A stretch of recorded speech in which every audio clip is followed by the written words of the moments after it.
university. We have both. We have both. Okay. We have both. Gotcha. Do they do like college tours, at We do. HBCUs Yeah, we as do. well and everything? Okay. We do, and I'm a strong supporter of HBCUs, but I don't say that's the only option for our kids. Okay, if they want to go, that's fine.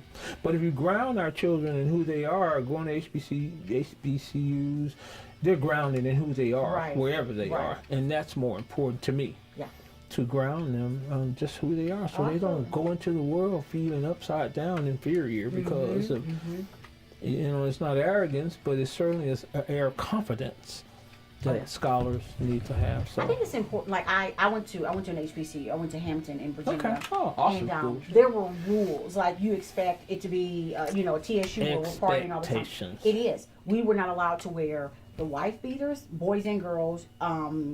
If you had dreadlocks, they had to be tied up. Like little things. We, you had to address our president in a certain way. If not, you were disciplined. Right. There was curfew. Expectation. It is, and so there are those boundaries that have to, even when you think you're grown. So anyway, I but love. Isn't that incredible that their expectations in some of the, like with the gang culture, there's expectation. Their expectation. Yeah. Oh, yeah. And I tell people in religious organizations, you can join this church and do nothing and still consider yourself a member. But if you join this crip set, you got to do something. Yeah. Because they're expectation. Right. Kids expect to have expectation. And when you set them, that tells them that you see something in them that says they can meet the expectation. So we push them like that. I love that. Meeting Mr. Butler. Thank you so much for that. Awesome. What is it like when you know that because he was part of a program? Is it a program or? It's a reentry course that we facilitate at the FCI Memphis, and it's called Freedom or Release. And he was one of the mentors for life. He was actually one of the gentlemen with their life sentence who served as a adjunct professor, if you will, and they prepared the men who had shorter time sentences who were preparing to go home. And just sharing their life circumstances with men who were preparing to go home. And this is well before he knew what was, coming. Right, absolutely. Gotcha. And these men have set their own circumstances aside to help other men. Wow. Incredible class. To witness and to be a part of this amazing day for him. What is that moment like for you? I mean, it makes all the struggle worth it. This is really a struggle. This is not glamorous work. It's an unappreciated field of endeavor oftentimes. But to see him gather with his family and to hear him going directly from prison to visit with his mother makes it all worthwhile. It makes you get up and go a little further. It makes you, as we say, stay on the wall and fight. So what was the work like on your end? It's tedious because you're dealing with men who are in a real difficult situation. So for me, the mental preparation is probably the most important part of it, to understand every day why I'm doing this. There's a purpose behind it. So, and a part of that purpose is that I'm designed to do this type of work. My life experience allows me to do this type of work, so it keeps me from becoming burnt out from doing the work. So it's always mental preparation. I run a high-level professional environment because I want the men to see something different. So when I come to the FCI, it's always professional.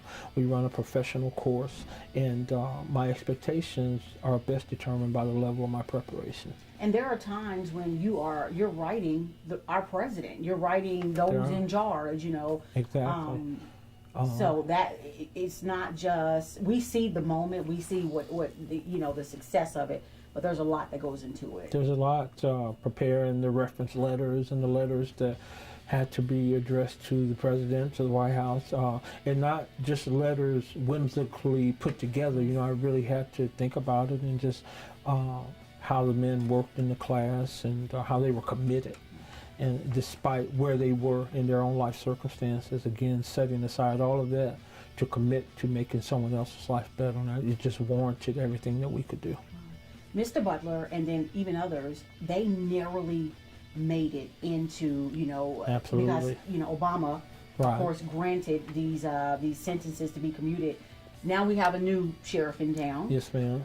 Do you ever say to yourself, is it kind of like a sigh of relief that they made it into that group? It is a sigh of relief, but I just believe based on even former President Obama's reasoning behind it, it was prudent, it was justifiable, and hoping that that same concept, ideology, thought will permeate the new administration, and that they would evaluate many of the cases to see if justice was truly served and if there is a need to continue with these types of commutations of sentences. Mm-hmm. Because President Obama was really big on these non-violent offenders. Absolutely. Yeah, not having to have their life thrown away. And I really think it's volume to his desire to set the record straight, if you will. I'm just hoping that same spirit, and it could exist because there is a real justifiable reason for many of the commutation of sentences. So, in all fairness, not to overshadow anyone's wrong and not hold people accountable, not saying that, but what I am saying is that I am hopeful that this process will continue and other men may receive similar relief.